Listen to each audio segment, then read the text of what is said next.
Greetings! We are going to be taking a look at how to remap the notes on the Exquis today. The default layout is a little weird. Some people like it. I think I prefer chromatic mode. So first you just have to go onto their website and update your firmware. There's very easy instructions on how to do that. You just plug it in and follow them. Once you have the new firmware, we can hold this settings button down, go to the second page, and notice like the opposite arrow lights up here. Ooh, see? So we want to be on page 2. And once we're on page 2, we can use the third and fourth knobs to change the amount of hexes.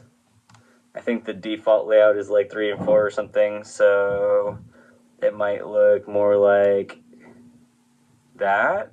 I don't really remember.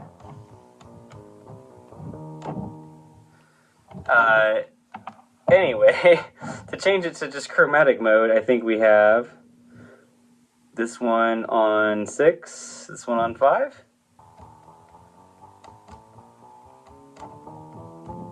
There we go, we have a nice chromatic mode. Excellent.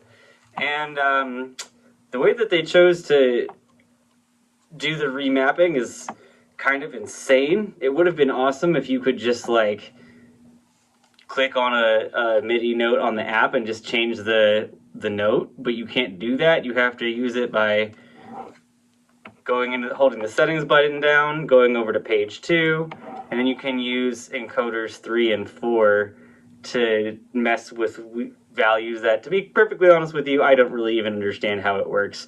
But I got it on chromatic mode, and I think that's where I'm going to keep it.